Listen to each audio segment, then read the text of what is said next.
Alrighty then. So, firstly, it was a great way to intro that. We're going to start off with Sister Berna.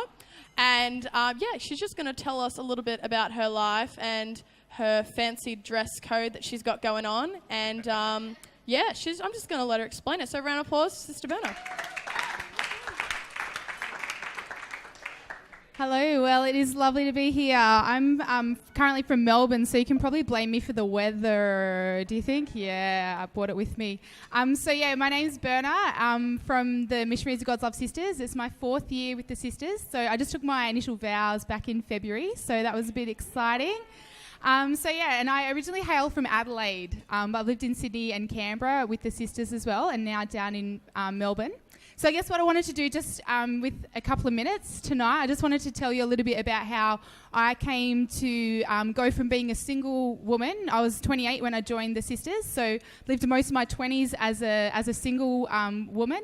How I came from, living where I had my own job, my own car, a lot of independence, could kind of do what I wanted to do, dress how I wanted to dress, all that sort of stuff, how I came to change that all up and join the sisters in the Missionaries of God's Love. So I'm just going to quickly talk through that. I was chatting to Bridget and Maz and Evie, who I've been staying with the last couple of days, and I was suggesting that potentially it could have come down to this moment. I'm not sure if it did, but there was one moment when I was about 26. I'd been single for 5 years, and I tried to go on a date with someone for the first time in 5 years, and a Catholic priest accidentally invited himself along. So that could have been the moment when, I sort of realised maybe religious life is the way for me. God might be trying to say something here. So could have been that moment. Could have been a lot of moments.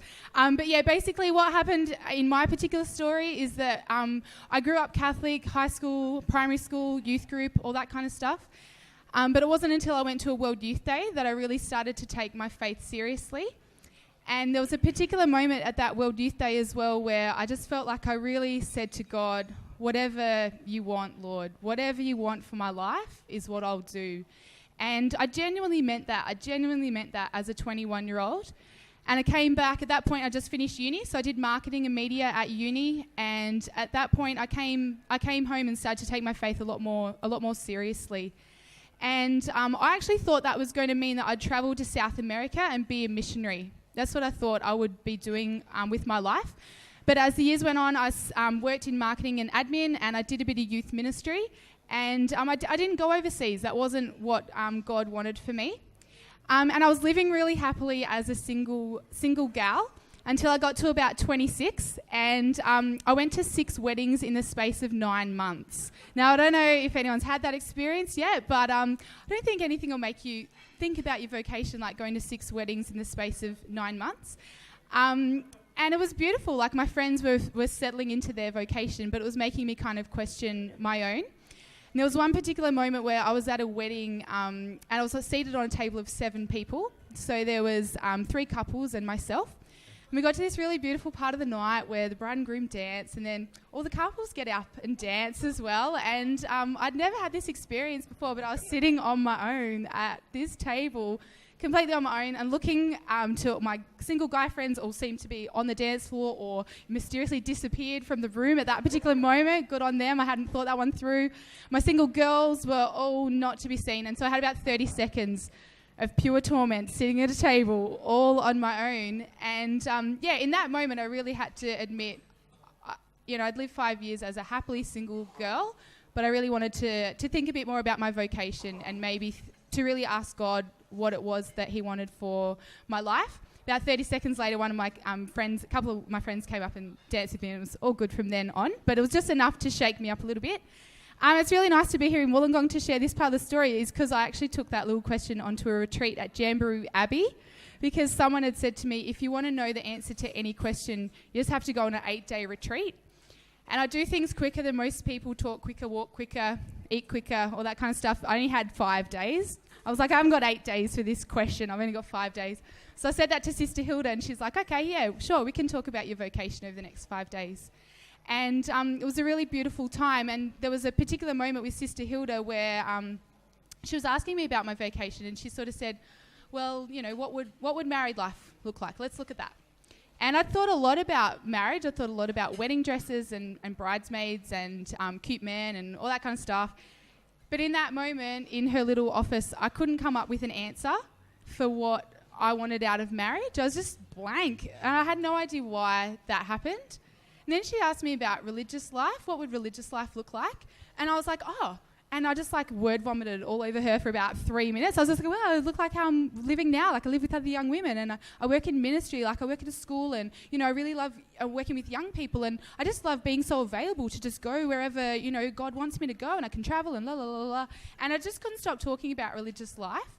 And so Sister Hilda in her wisdom just sent me off with, well, maybe there's something to that, you know, just think about that. And so as I left her office, I just sort of tried on the idea of religious life. I thought, well, maybe it is for me. I just tried it on a bit like how you try on a hat kind of thing. And I thought, oh, yeah, this kind of fits all right. And I felt quite joyful, felt very joyful when I thought about that. So I took all those things as little signs that maybe this is what God wanted. And I chatted to Hilda a couple of days later and she sort of said, yeah, maybe. So keep discerning. And I went away with a fairly serious sense that that's what God wanted for me. And the rest of the story from there is what I like to call the green light corridor. I worked for World Youth as a volunteer. And when the Pope comes to town, he gets a green light corridor whenever he wants to go through the city. They make all the traffic lights turn green. And in my experience of discernment, once I'd discerned on that retreat, I felt like God made this green light corridor into the MGLs for me. So within 18 months, I was in the MGLs. And I just felt like all the doors that I wanted him to open, all the doors towards the MGLs were just opening in front of me in succession. And it was just the most beautiful feeling to just feel so on fire to want to come into this beautiful order and to see these beautiful women and to join them. And I suppose ever since I joined as well, it just feels like it fits. Like that hat that I put on that day in Jamboree Abbey, just seems like it fits and it's where I want to be. So yeah, that's just a little bit of my story about how I came into consecrated life. So thank you. Awesome. Alrighty then, thanks Sister Bernadette, that was a nice little opening to your life. So now is the time in which if anyone has a question for either Berna or anyone on the panel or just a general question, feel free to stick up your hand. Oh, okay, we got one.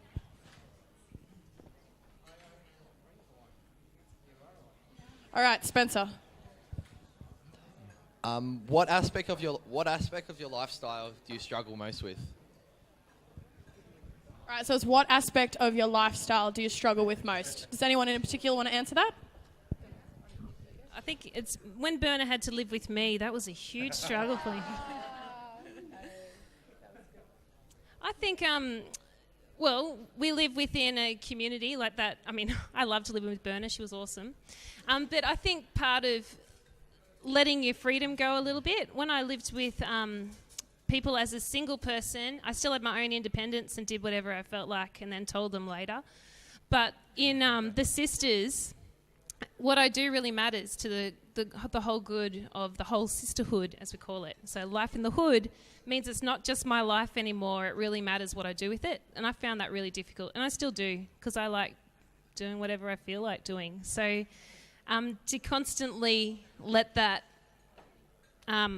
be something I choose to take on and embrace is a bit of a big challenge, but a good one. Awesome. Does anyone else on the panel have a pointer on the lifestyle question, or do we have another hands up who... Oh, all right, awesome. We've got another question. Hi. Thank you for sharing your story. Just a question. When I walked in, I did sort of notice you and you're very nicely dressed, but you don't have a headpiece on. How would people out and about know that you're a nun? A great priest friend of mine ran into me one time and he told me a story about how he just met somebody on the street who was in desperate need of confession, wouldn't have known if he was in his cleric outfit that he was a priest. So he may very well have gone straight past him and not had that opportunity for confession. How do people know that you're a sister? Well, fortunately, we don't absolve people, so... So our outfit, as you called it, I don't know what you just called it, but it is kind of distinctive, particularly when we're together. People usually say either what order do you belong to, or what school do you go to? So either way. It's quite amazing how much, even if they don't recognise it as the outfit, the very first question that comes to most people's tongues is, what do you do with yourself? Like, what's your job? And to say I'm a missionary sister is an automatic opener to, let me tell you my life story, and this is what I need you to pray for. So I think, and we also try to smile at people and be really available to them, that we're here with no one around us except the person that we're encountering. And I think if I depended on a veil to draw people's attention in, then I would be not doing my job. I'm meant to be a missionary of God's love. So if that's not shown in the way I live my life and how I'm treating people around me, and I needed a veil to help me do that, then I would be not doing what I'm meant to be doing. Having said that, you're spot on. It would be easier with a veil. But we live a pretty active life as well, and I like playing football and stuff. Tennis, I run. I don't do any of that in my veil. I'm in consecrated dress, that I tend to wear clothes that fit the situation I'm in. The other little thing, sorry, I keep hogging all the questions. The other thing is that the veil actually came out of the season and the time and the period in church history where women wore that. So we started in 1986. So if I was to be true to that tradition of wearing the simplest clothing of the time, then I would be wearing stoned wash jeans and ripped shirts. I don't know what they wore. Be perming my hair. And we'd be going for the simpler side of it. So we chose to do that, to go with something that's attention deflecting, even though it's distinctive enough to show that we are different. And our emblem speaks volumes for our life as well, which I could share about later as well. I don't know, does that answer your question?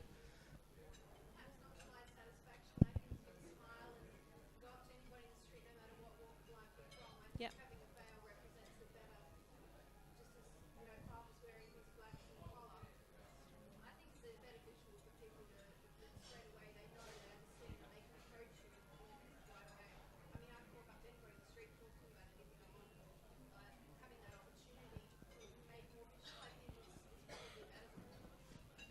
Okay, sure. Alrighty then. Any more questions anyone has?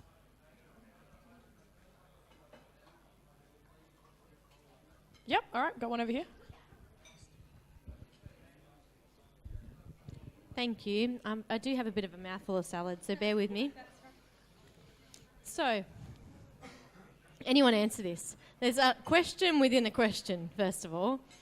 So my understanding is, well, the Roman Catholic Church, our current position in the church is that we don't have priests who get married, except for like some people who sort of either have come from a Protestant clergy position and then have come into the Catholic Church and they've already been married, or maybe a different rite of the Catholic Church. So my first question was, are there different rites of the Catholic Church that do allow priests to be married? And then secondly, because of these different exclusion points, do you think maybe the church teaching might be changing at some point in the future, just because we do have the reality of married priests, even though the church teaching says that we don't let priests be married? Does that make sense? Okay. They're looking at me. I mean, it's only really the last 1,000 years, maybe 1,100, that the dominant position has been for celibate clergy to be the main experience or main expression of priests, ordained ministers within the Western tradition of the church. So within the Eastern tradition, it's always been a married.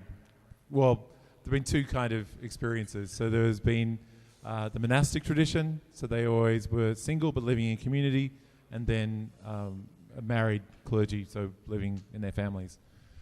But within the Western tradition, for a whole lot of reasons that it would take a whole lot of, probably way too much time to go through, that it was decided that the better expression of that, looking at the early church tradition, and looking at the writings of Paul and the encouragement of Jesus, that encouraged celibacy is the kind of the easiest, the best way for the church to express the priesthood.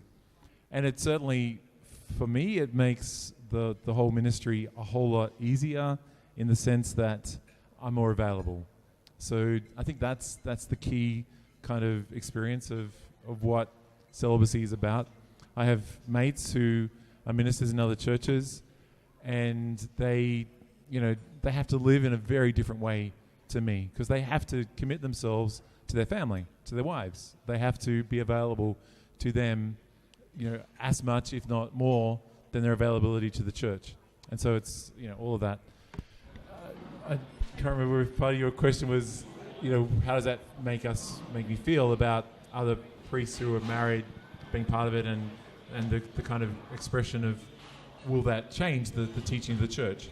So the church has never said that celibacy is an essential aspect of priesthood. It's the usual aspect of priesthood. And if you want to be a priest within the Latin tradition, so within the dominant position, which is the Roman Catholic Church, then you have to accept celibacy as part of that package. But has the church ever said it's given by God? No. The church has always said it's part of that expression of the way that we live the priesthood at the moment. So, and certainly Pope Francis seems to have said, it's a question that could be re-examined. So, it's certainly open for rediscussion. It's not, the church has never said this is given to us by God and it's unchangeable. No, it said this is a part of our tradition and this is the way that we're choosing to express and live this, rather than saying this is unchangeable. And of course, the example of the Eastern churches is another sign of the that there's other authentic ways of living the priesthood, of living ordained ministry, other than just a celibate expression of that. Awesome. All right, cool. Are there any other questions at this current point in time? No? All right, cool. I think we're going to move on now to hear a little bit more about the rest of the people on our panel. So, up next, can we please have the lovely man who just spoke to us, Father Richard Healey. A round of applause.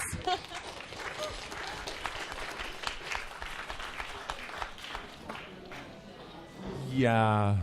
My vocation story is kind of complicated and long, and so I won't be giving you the whole story. None of us ever give the whole story, because the whole story is always richer than anything that we might be able to capture in words.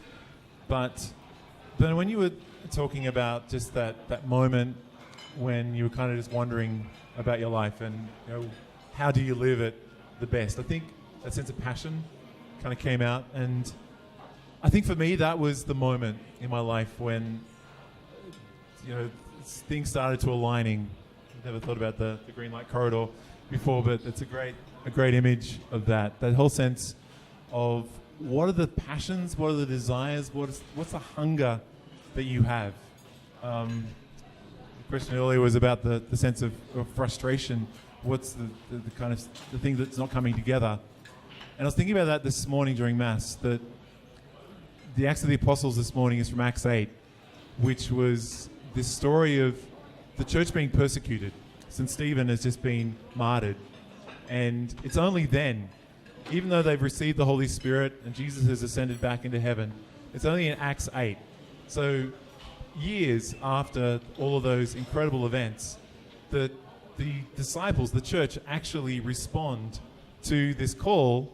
For those of us who were at Sydney World Youth Day, we know that the theme was, you will receive power when the Holy Spirit comes upon you, and you will be my witnesses, both here in Jerusalem and to Judea and Samaria and to the ends of the earth. But it takes until Acts 8 that the church actually does that. And why? Because they're persecuted. And that sense, that frustration for me is that so often I get caught up in the institution.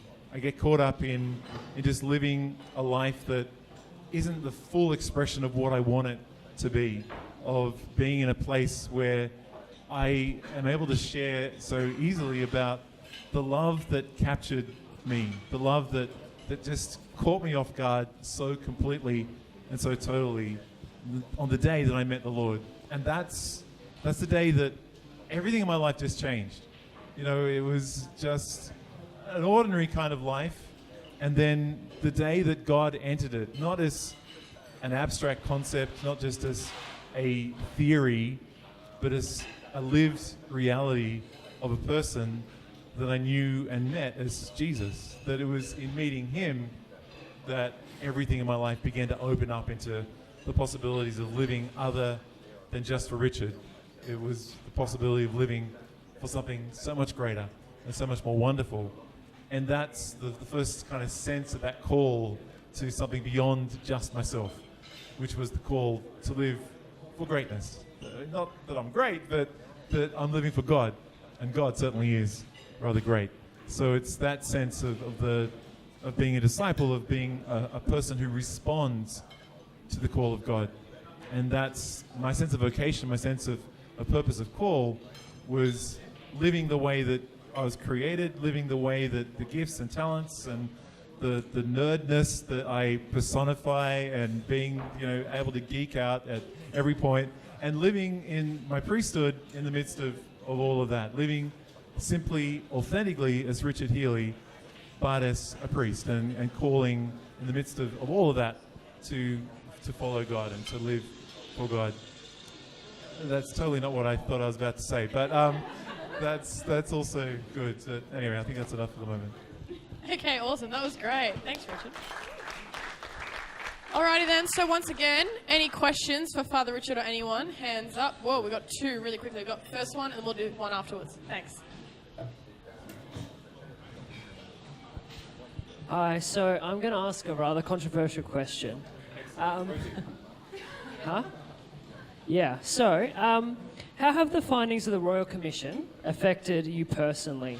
And then, I guess, in that as well, how do you think that the church can shake the labels and the stigma and repair the damage that has come about from past events, and how do we move forward from that? Yeah, I'll go with that one. I've been thinking about the Royal Commission a lot lately. It's been in the press a lot, and I think in terms of personally, I haven't had the experience of seeing my parish priest in the headlines, and I haven't come across anyone who has been affected by that in a personal way. So I guess from me personally, it's not in that first person kind of way, not in the same way that a lot of people may have been affected by either as a victim or either as a churchgoer seeing someone that they knew and trusted, that has come out in that kind of way. But so that's sort of how I'm approaching it. But I guess the only real response that I can see as a person who is within this church is just incredible sadness. I think that that this has happened, and that it's been allowed to happen, and that people have been incredibly, incredibly hurt in a community that is meant to be showing the love of God, and that people would experience the opposite in any way, but particularly in this, situation that we're talking about, that would happen is incredibly sad, and I think it's incredibly shameful for us, and it does impact. Like I said, it's not firsthand for me, but I think that impact is felt, and it just brings a sadness, I think, to my heart that's what has happened, and that flows on into the community and the way that they see the church. But I think first and foremost, it's that hurt has happened, and then second to that is that then when we do try and preach the gospel, there's like we can't help the reputation that now the church is really kind of tarnished by. But I think one thing that I don't know if anyone else made this connection, but I remember getting to a point with the Royal Commission when I just thought, what is going on? Like, how are we going to to bring about healing in this way? And how are we going to move on as a church when my passion, like if you can imagine when the Royal Commission started, I just joined religious life. And so I was like, my passion is to spread the gospel in this land, in our country here, which I think desperately needs the love of God. At the same time that some of our priests and leaders within the church are in the headlines for all the wrong reasons. Like how am I going to preach the gospel in this context? And I think at that time I was really looking for an answer, and I don't know if you made this connection yourself, but around about that same time, Pope Benedict didn't die. He didn't die. He actually gave the, abdicated, I think is the word that they use. He stepped aside from the papacy, and we received Pope Francis as our new leader. And I think the way that he's approached his papacy, to me, is what we need at this time. And he's preaching on mercy in particular, and just I think the main thing that's happened from the Royal Commission is that people feel a sense of that they haven't been welcomed by the church, that there's been this incredible hypocrisy within the church.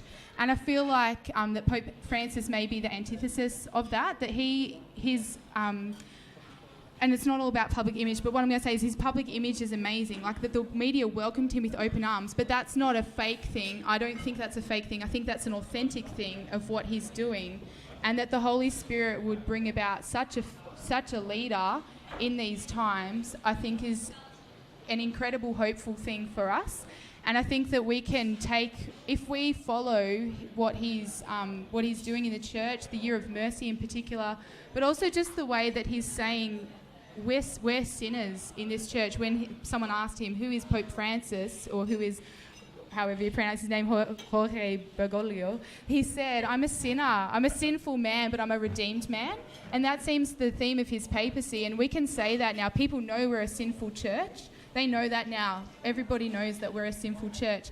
But we can also say that we're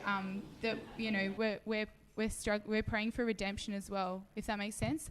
And that maybe there's a great humility that we're going through in the church as well, to say we're all sinners, and sinners are incredibly welcome in our church to come and journey alongside us, whereas in the past, potentially they haven't felt that sense of welcome. So yeah, that's my response to that question. Thanks, Colin. Thank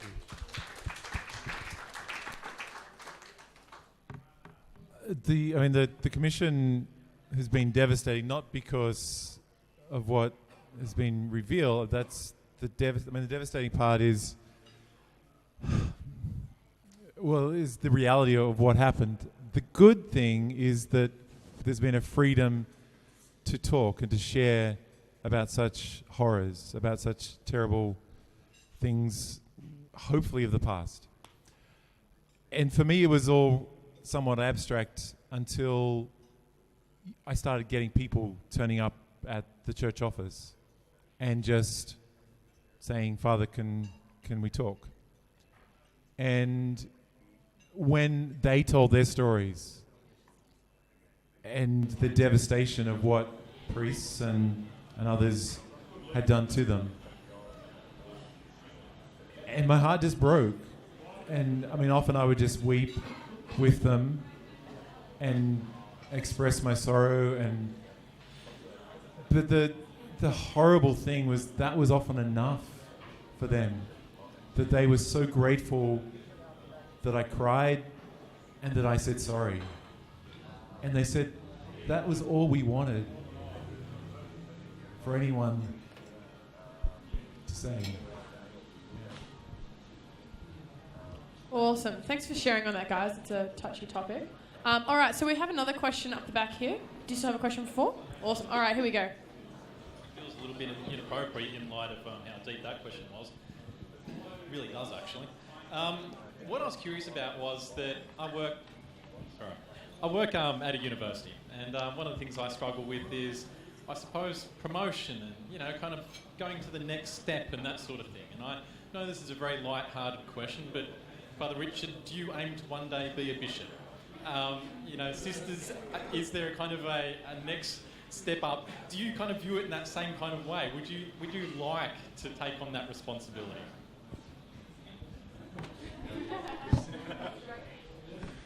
one of the reasons that I publish my podcasts is that there's a track record of the various errors and heresies that I freely express, so that I will be guaranteed never to be asked that silly, stupid question. So thanks be to God.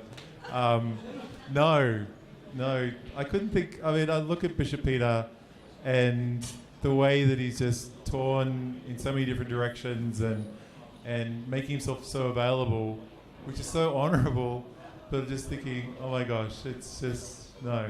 So I don't think I've got now that I have my own parish and St. Coles and Corrimal, but you're very welcome to come to the 6 o'clock visit. I love just being in a place where I can proclaim the love and mercy of God and just live life with a community. That's as much ambition as I have. Which is probably the answer that you're supposed to say if you want to be a bishop, but I don't. Awesome, that was great. All right, we've got another question over here as well. This is for anyone up there. I don't know if you've seen it in the news. There's kind of been almost like a joy with all the churches that have burnt down in Melbourne that have been recently, arson attacks and stuff. How are we supposed to respond to those kind of attacks in public? What would be the right response for us as Catholics?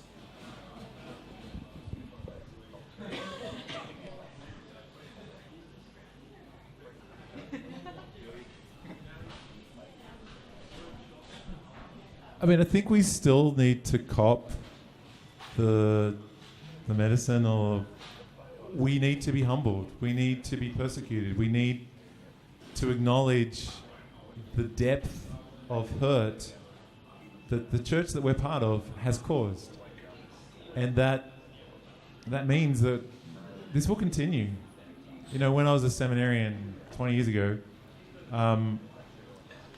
we thought, it's all kind of come out and it's all happened and that's, we'll get over with all that.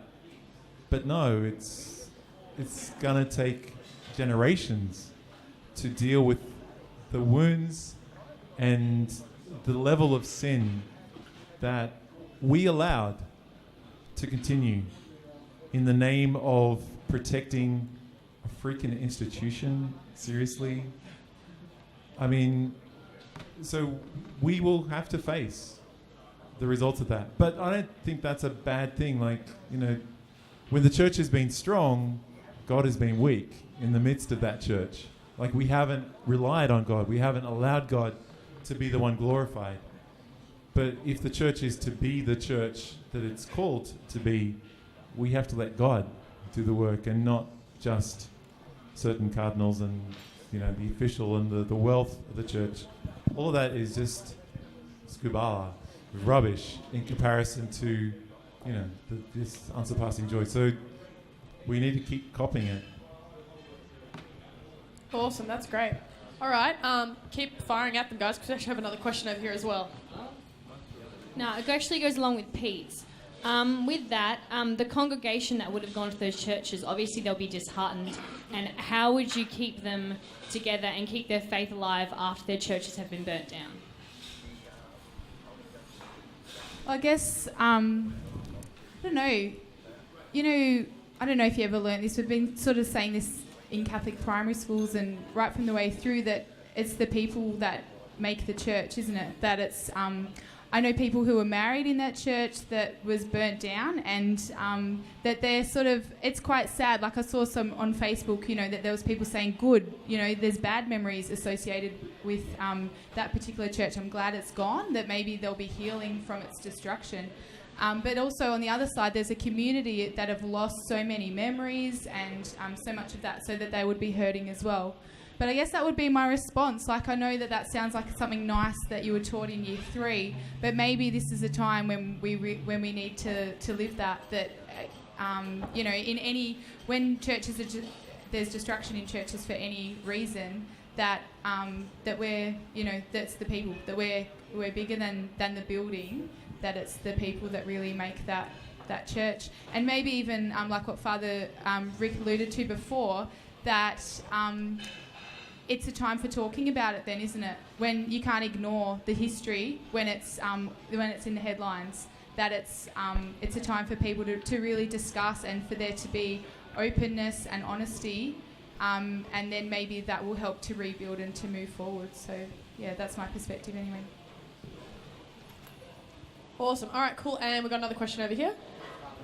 So within the Protestant and the Pentecostal churches, there's a very heavy emphasis on evangelisation and outreach, and these churches have a very strong style of outreach, and they change the style of their worship. Well, not change it, but these churches, many of them have evolved over many years, but their style of worship is very attractive, particularly to young people. I work in a Catholic high school, and there's quite a number of young people in our Catholic high schools who are involved with Protestant and Pentecostal churches, mainly because they're attractive, they're great in youth ministry, they're fantastic with their music ministry.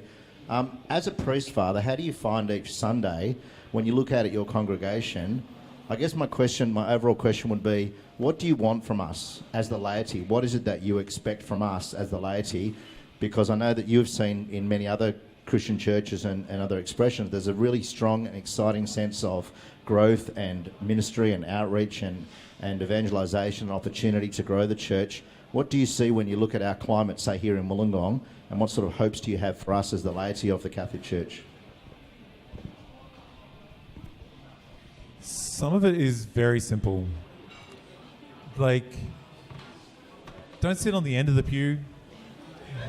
Sit in the middle so that someone coming in late doesn't have to kind of give you the evil eye in order to be able to get a seat in the church. Make people welcome when they sit next to you. Like, the number of times I've met people who said, no, I came to Church X and no one ever said hello. It doesn't take much to change that whole kind of scenario and situation and stuff. When was the last time you invited someone to join you at church? Unless we do some of those simple things of actually encouraging others to join us if we say that the celebration of the Eucharist is the most important thing in my life, then prove it by sharing that gift with someone else around you. They're simple little things, but I mean we're so bad at just being welcoming, at being friendly, at connecting, at loving. So looking out at the congregation, and I'll say this kind of stuff, and just think, maybe 2 people here might actually do something about this and might think about inviting someone to come next week, and the rest will be like, nice sermon, Father, thank you. We can do more. Awesome, that's great. All right, so we might move on now to our final member of the panel, who we actually don't know that much about. So, Sister Rosie, please just hit us with everything you got. Thank you. So some people here do know quite a bit about me because I used to live here for a year. I was studying at Wollongong University. I did communication studies. Thank you. That mic was annoying me. Okay, got it. I do. So I did study here for a year.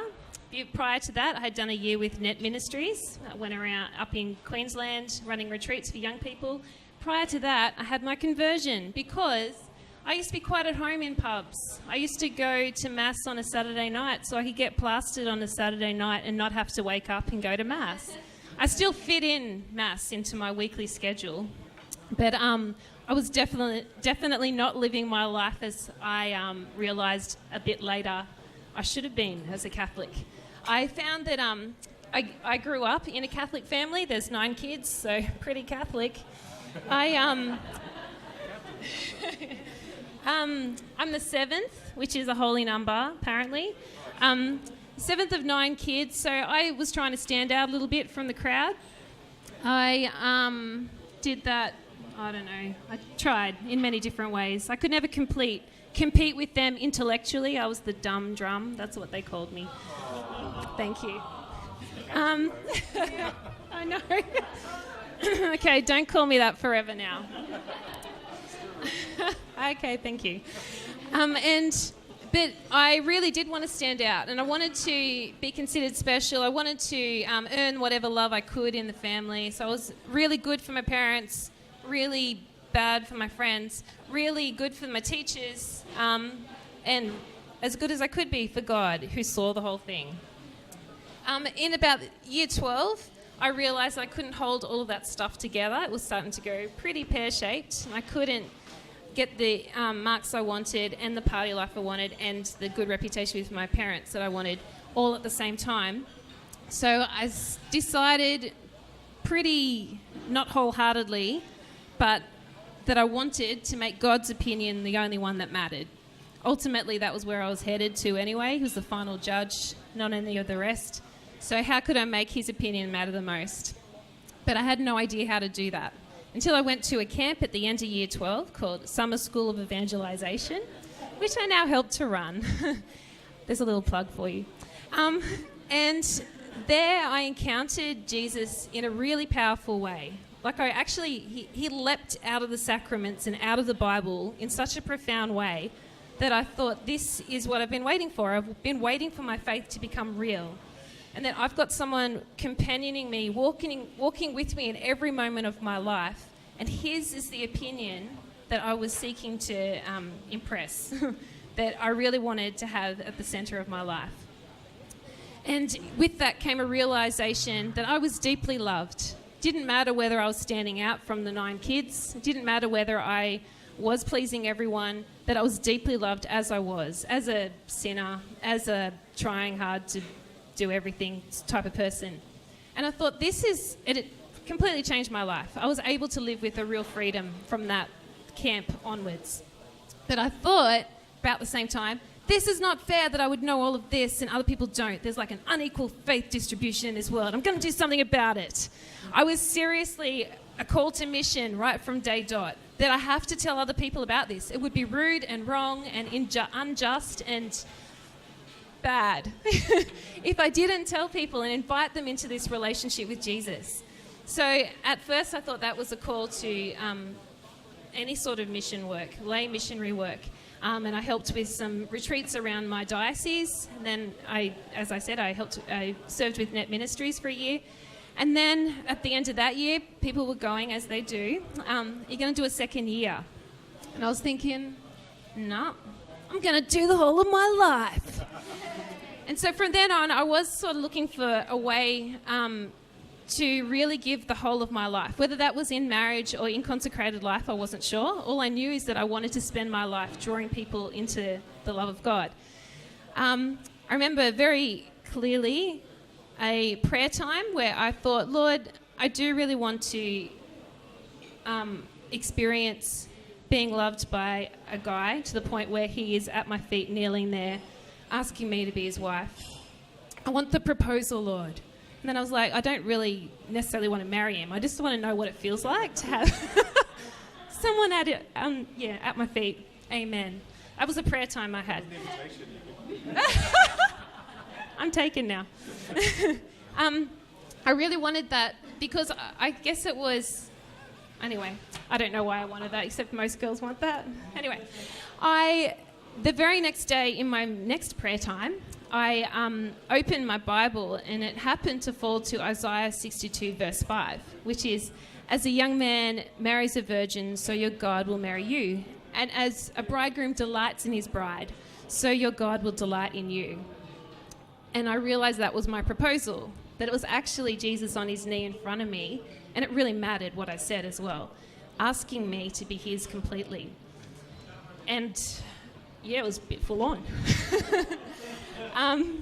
I definitely said yes, but the next question was, where do I do that?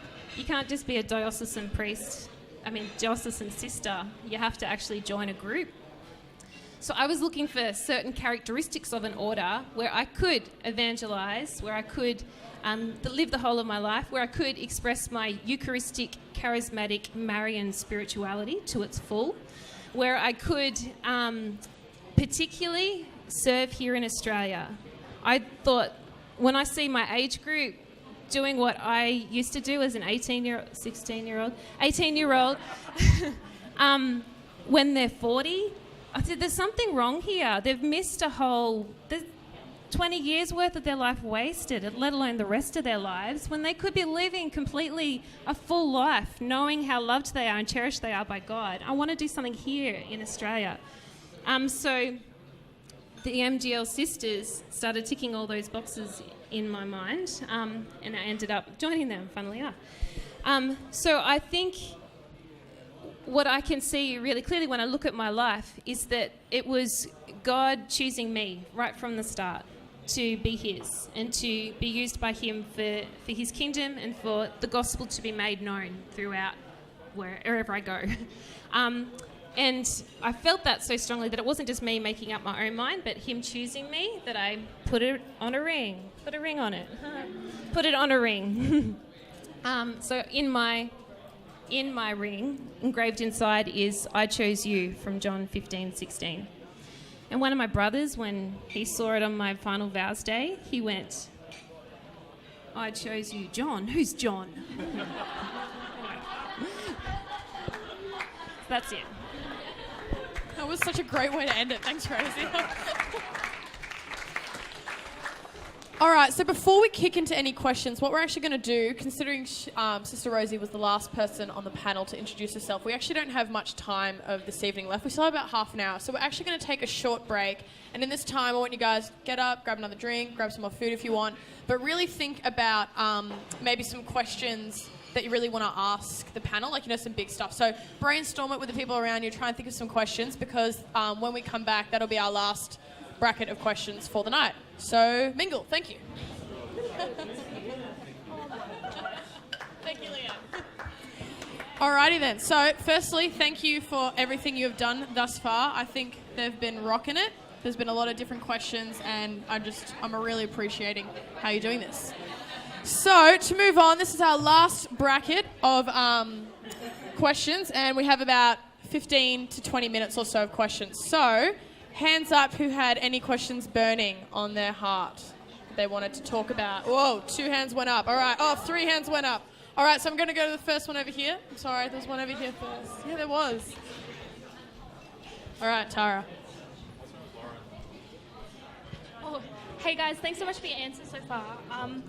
I guess one thing that's really been, I've really been ticking over in my brain is kind of, is that better? Sorry. Is kind of, some of my school friends and a lot of my uni friends kind of are very into kind of world issues and all sorts of things like that, that are very important, but they're also very aggressive in the way that they put it forward and kind of promote a culture of tolerance, unless it's Christianity we're talking about, and then you don't have to be tolerant at all. And I was just wondering, where's the point where, yes, we turn the other cheek and we respond in love and we're gracious and we're humble, but also, like, how do we become careful that it doesn't turn into a culture of apathy? And we're just like, I'm all for martyrdom, and I know that that's what we're called to.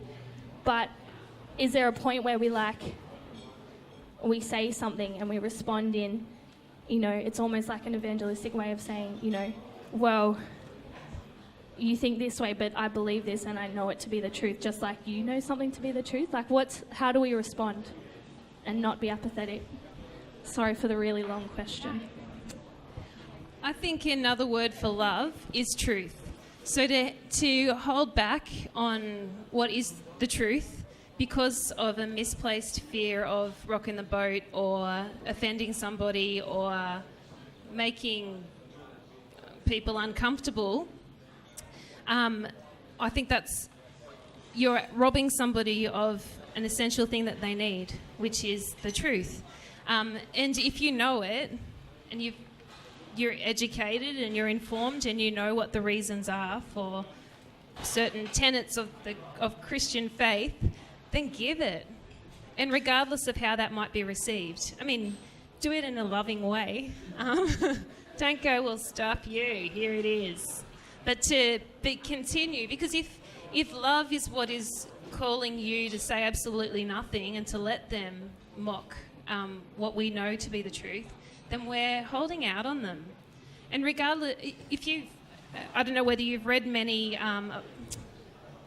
conversion stories from atheists to Christianity, or Protestants to Catholicism, or vice versa, or any of that. Often that did start with a real aggressive, I refuse to believe and you guys are all crap and we're not approach. And it's only when Christians have said, no, I've got educated reasons for why we believe this and I can give them to you.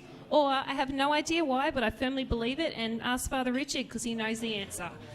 Whatever way, but to hold our ground in a loving and respectful way, because we're not doing them a service and definitely not doing ourselves or the gospel a service in letting it just be treaded underfoot. What was the other little... Anyway, I forgot the other little bit I was going to say, except that love equals truth, giving the truth to people. Awesome, that was great. Thank you. All right, we have another question over here.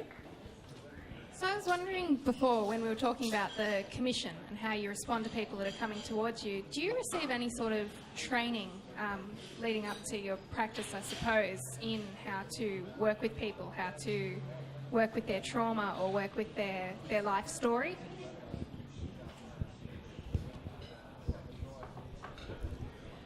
I didn't. And it was nowhere near enough. But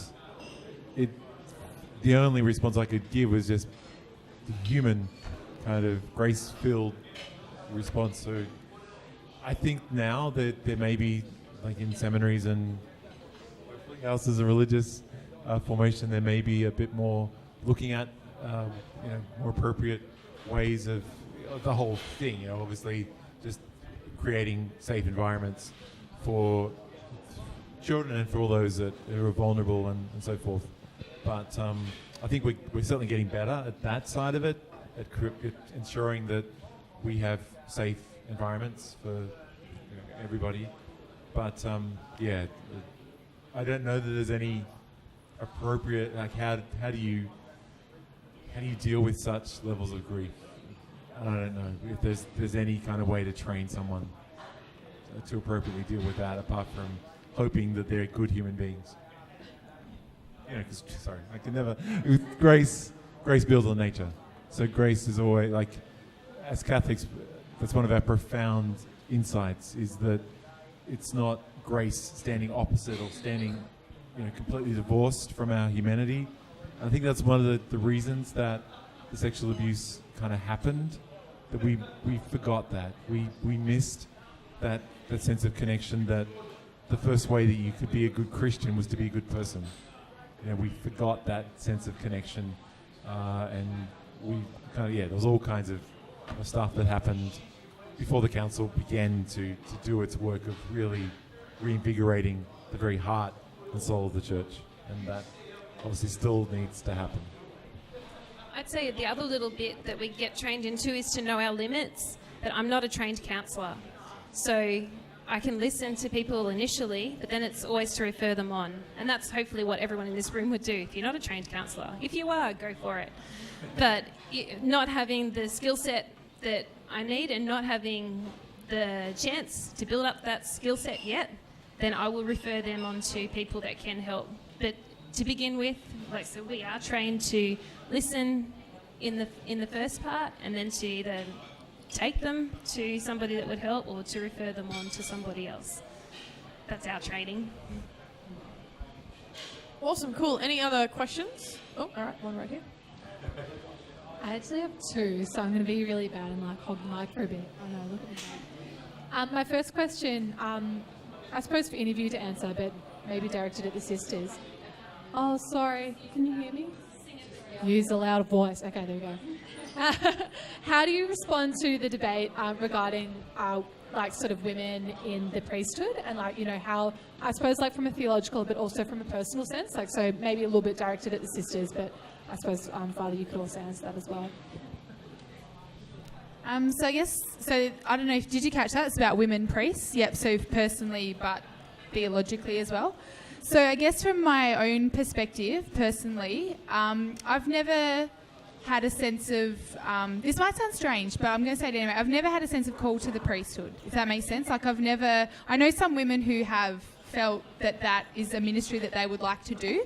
And so I think you'd have to, if that was your perspective, you'd be coming at it from a different angle. But I've never seen that is a ministry that I would like to do or that I feel kind of called to do. And I feel like I'm living in privileged times because I'm a woman. I'm 31 years old. So I feel like don't feel like I've ever been held back in any ministry as a lay woman, and to this day as a consecrated woman. I've never felt like I've not been able to fully express my giftings and my ministry within the church as a woman. But I think that's a privilege, because I actually think there's a lot of women who, and I've had them speak to me at different times, who have felt like they haven't been able to exercise their full gifting in the church. And that's over time. So I think that could be, that potentially over time the role of the laity has been able to be more fully expressed, if that makes sense. And potentially, I don't know the full history, but of consecrated men and women as well, that's been able to be more fully expressed. So I think that's could be a unique perspective of maybe younger women as well. But that's my perspective where I'm coming from. So I don't have any hurt, or I don't have any experience of feeling lesser or feeling unempowered within the church, if that makes sense. So personally, I'm fine with the fact that women can't be priests from a personal perspective. And I guess from a theological perspective, Father Rick or Rosie might be able to round this out a little bit, but I guess one of the core understandings of our church theologically of the lack of a basis for women priesthood is that when Jesus selected his apostles, he chose exclusively men. He chose 12 men, and we believe that through apostolic succession that priesthood has emerged from the role of the apostles.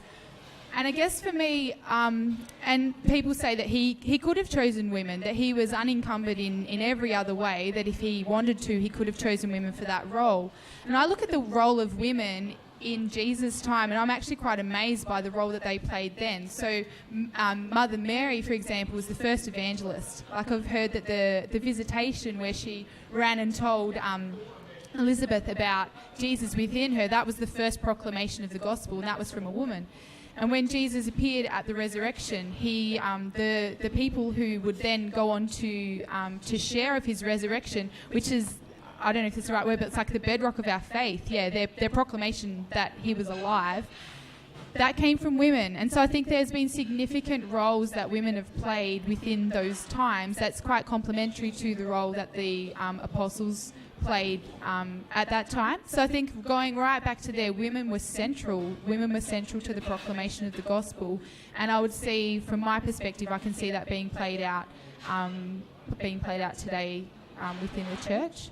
That's just my perspective anyway. One of the things that really helps me, got two answers to this. Can't even do it. Okay, one thing though is that when I often get these sort of questions, particularly being a woman deeply immersed in the life of the church, one response that I make to most of the difficult questions is there's 2,000 years of reflection gone into the church's position. So who am I in the midst of our culture now, in a very short little period of time really, to dismiss all of those 2,000 years worth without really looking at where we've come from. We have to humbly approach church teaching, not have our viewpoint and then try to make and stretch church teaching to fit what I believe, but to do the other way. And we call that making a submission of our will to begin with, that I want to believe what the church believes and I want to understand it, so I'm going to do what I can to inform myself. And the other bit that really helps, number 2, is theology of the body. That we haven't just had a blanket, there will be no female priesthood, shut up people, sort of thing given to us. It's been given that is in our understanding now, a closed question in the church that it will be male priesthood.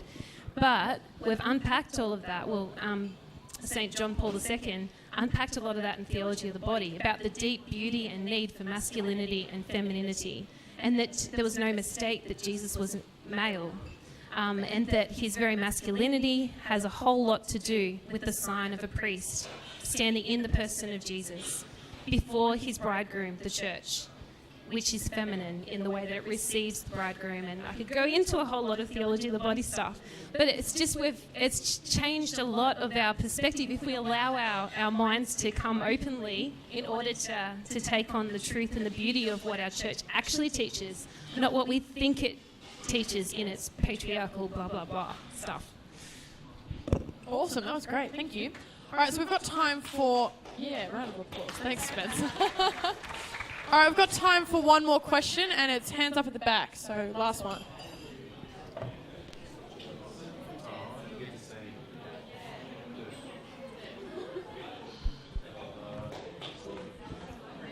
Hi guys.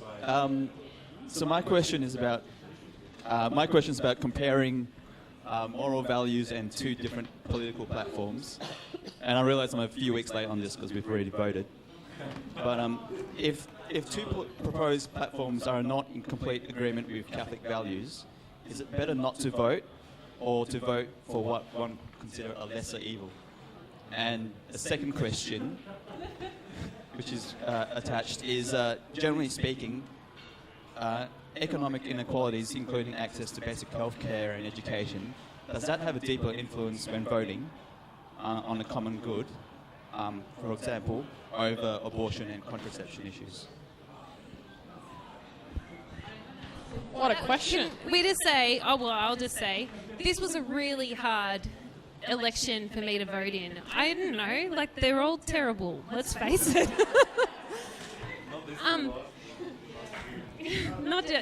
The last lot of elections have been a lot of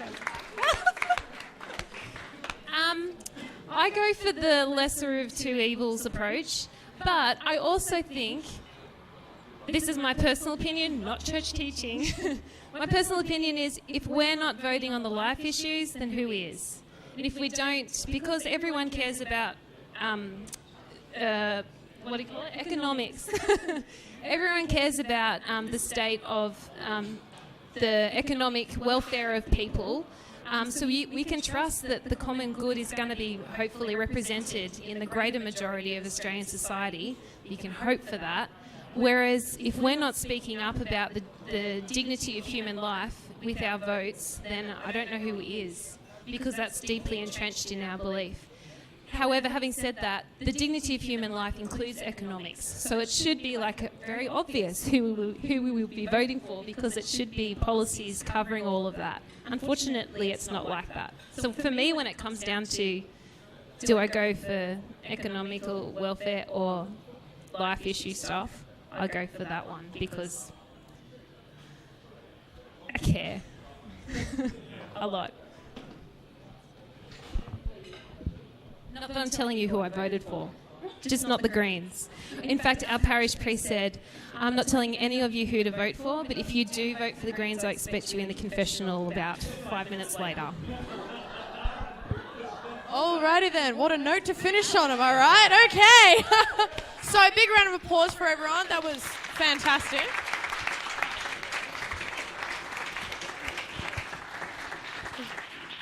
It was a really good job, guys. Thanks so much for all the questions you covered there. So that officially closes Pub Theology, but we just have a few announcements. Can I get Marilyn to jump up? She's just going to speak briefly about a Ruah weekend coming up. Marilyn, please enlighten us. I got the goods. So, July 10th to 12th, we're having a weekend aimed for ages 18 to 30. So those of you interested for a whole weekend of this kind of stuff, learning about faith, forming the Catholic faith, seriously do consider coming. I'll leave the flyers just here on this table, so feel free to grab one. We've got great speakers lined up. So I don't know if you guys know Peter Holmes. He'll be here in June. I think it's 26th. So he'll be talking about social media, video gaming and music and Catholic life. So that should be interesting, really media focused. And we've got Sister Mary Rachel from the Dominicans, and also Brother Dan Saratori from Melbourne. So yeah, okay, cool. Thank you. Thank you, Marilyn. All right, so this is something you definitely want to be aware of. Next, pub theology. Get keen, guys. It's on a Wednesday night, again, at 7 o'clock. Yes, Wednesday nights. That's what we like. It's on the 20th of May, so a month from now. And the speaker who we've got coming in is the lovely Sam Clear, Walk for One. And the topic of the night is the scandal of disunity. I'll repeat, the scandal of disunity. I know, very intriguing topic. You definitely want to be here. 20th of May, 7p, here, Dicey Riley's. Speaking of Dicey Riley's, just a shout out again to the pub and everyone a part of it. Thanks for having us here tonight. We appreciate it. Good old Dicey Riley's. And also a shout out again to the Ruah team and everyone who helps organise pub theology. Speaking of pub theology, we've got a fun little jar up the front here. Woohoo, cash jar. So feel free to put donations, put the money in the little lid. Yeah, let's make it a little bit more opening. Let's go. Hey, there we go. Now it's open for... feel free to chuck a card in there with a PIN number if you're feeling generous. But yeah, it's pretty much how we roll. And thank you to all of our lovely speakers, Father Richard, Sister Bernadette, Sister Rosie. Thank you to all of you for showing up, and I hope you have a good evening. Thank you.